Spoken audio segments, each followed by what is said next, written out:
So, start with you. What is your why? Why did you want to do this? I wanted to do this because I felt like I was in a position to be able to bless someone with a need. I know what it's like to struggle. I'm pretty sure we all had that struggle growing up. However, I wasn't always that lucky to have people help out when we were in need. So to be in a position to where I can give back, it makes me feel good. I think it was really special because giving back is like obviously why we're here. Like we're here to try to impact everyone around us and try to leave this place better than we found it. So just being able to give back to people who don't have just made me feel good. I don't really know why, but I know when I went today, when I showed up and then like they weren't even outside, but just going to the house and seeing what we were doing, putting the gifts out there, it was just like, wow, like this is really happening. Because it's been a long process. Like we've been doing a lot for a while. Yes. And so it finally coming together was pretty cool. I agree. And growing up with big mom issues, fed the homeless for over 35 years, going once a month, seeing them down there. I've always been a giver because she's always like, you want to give, make sure you're smiling, and she does it with a smile. Sometimes she does it with her own money. And so doing this is just really a blessing to be able to give back. Today was amazing. It looked a little bit different because of COVID. Yes. But the fact that, they're socially distanced and then they're making sure, like, thank you so much. It just warms your heart. Yeah, for me, just like I wish it was different to where we can actually interact with the families. Right. And then just knowing that, these kids or even the families that we were able to help are going, like, they're going to be smiling. Yes. And I would have loved to see that. Like, even been able to take a picture with them. Like, not because, we did this. Like, Right. no, it wasn't just us four. Like, thankfully, we have the help of a lot of people around us that were able to donate money, donate toys, cookies, cupcakes, all kinds of stuff. But just knowing that we blessed 2 families and a total of 9 people all together. Right. And everyone, everyone got a little bit of something. And just knowing that and being in a position to where we are able to do this, especially this season and this year, like it just been so hard with people losing jobs, people losing family members, like it's everywhere. So just knowing that these families are, gonna wake up tomorrow or on Christmas and just so joyful that they're able to open up stuff. So it makes me happy and it's exciting. Like I was super excited. I was like, yes, I get to do this. Like, so it's a great feeling. Just knowing that we're blessing, people that don't have it right now. And, maybe these families will do this in years to come when they have it. So, Do the same. right, yeah. So, that's it. And ultimately, that's the big picture. Shine our light so that others can learn. That's really good. I didn't even think about that. Like, you help them when they're down, then they turn around and do the same thing. And then if everybody does that, it's a collective, and it's essentially a movement. Like what we're saying, it's just where everybody is just reaching out to help everyone else. Like I think, like nowadays we have a culture of being selfish, just living in mind. But if we can change the narrative to where it's, no, I'm trying to help out the next person. I'm trying to be selfless, and then somebody's helping you, so you don't have to worry about you. And then it's just, I think that'd be awesome. Yeah. Where did this come from? Well, I'll chime in after they chime in. Okay. Because I kind of just hopped in. But I'll tell my little story.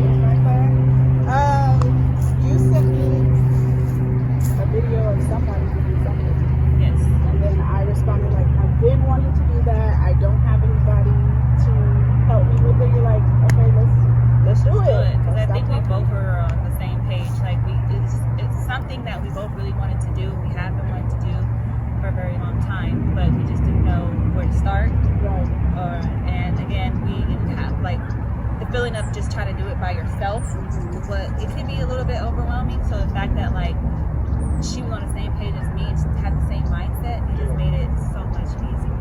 And then for the fact that Jennifer was just willing to just be like, you know what, go ahead and tag me and I want to be a part of it too. It was beautiful. And it's like last year was amazing. Like, and we got to actually speak to the people, yes. touch the people, talk to the people. When we did the blankets and Beanie Drive, and we were able to donate 100 over 100. Yeah, it was beautiful. It was beautiful, and it was such an amazing feeling.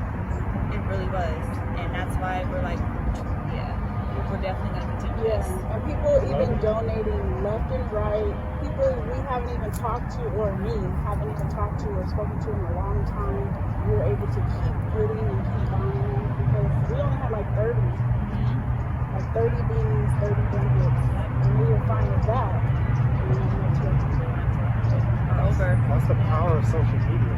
Yes. Like, if you use it the right way, it can really be impactful. Yes. Because again, unifying everybody, Yes. bringing everybody together. And you said you were not there. So last year when you guys did the blanket beanie drive, I wasn't necessarily part of the beginning process. I actually didn't even really know you guys were doing it until I seen it posted. So I was like, oh, okay, cool. I think we were like, it was just like a conversation. We were like super low key about it to see like where it took us. Yeah. Because I think we were just going to buy it ourselves. Yeah, we were. We were going to match each other. Yeah.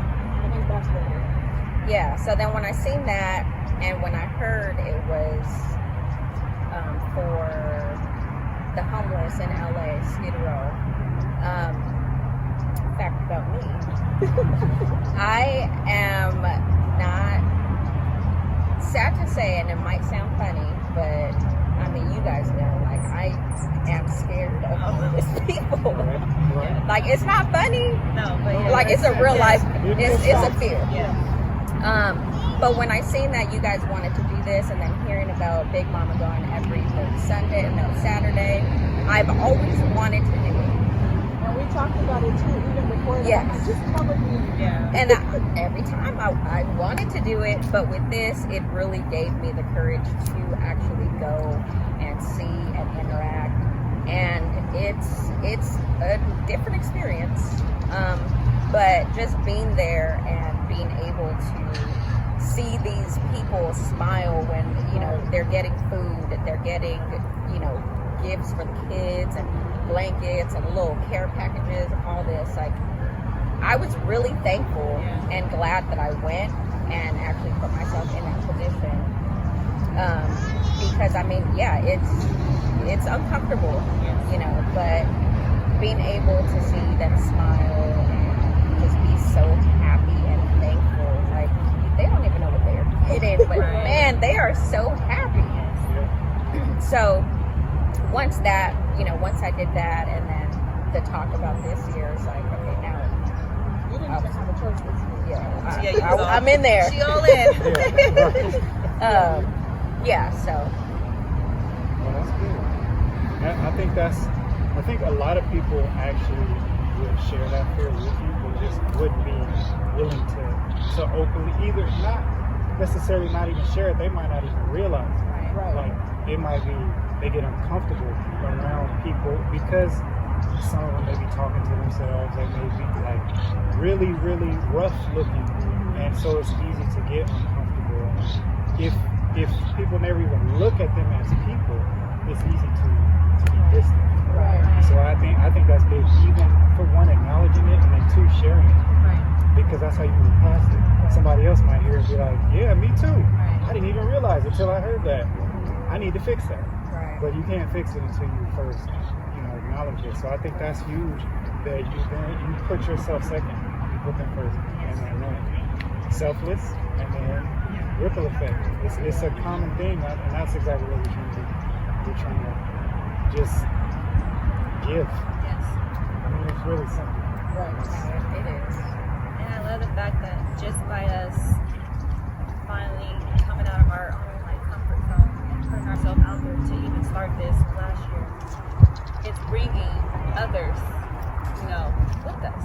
So just since last year, like Erica and Stephanie and all them, now, not that they never wanted to give back, but now they're more out there and trying to give back. Like they did their camp food drive and all that stuff. Like it's just beautiful, and it was huge. Like they got so many donations. Like it was ridiculous, and just that feeling. And you know, having a conversation with Erica was like, dude, like I appreciate you guys for doing what you're doing, because it made me want to go out there and do more. Right. You know what I mean? And just having that little, you know, effect or that impact on other people. It's just a really good feeling. Yeah. Okay, because you never know who's watching. Right. And everybody's watching. For Yeah. sure. And that's people the same age, people younger, even older. You can inspire people above you to do more and do better. I love that. That's good. Again, the power of social media. Yeah. It's crazy. You use it the right way, it can do good things. And it's a blessing to be able to even do so, because we're all one paycheck away, and whatever away, we could be in the same situation. Yeah. You know, at this point, we never know what's going to happen. Anything can happen. But just the fact that we're willing to take that risk is good. So I'm content with it, because I know at the end of the day, like, God got us. Right, always. God is going to continue to bless us so that we can continue to bless these people, you know? Amen, 1,000% to that. Thank you. That was a perfect way to close it right there. That was it. You did it right there. That was with the touchdown dance. That's it. I hate her. Oh, that's funny.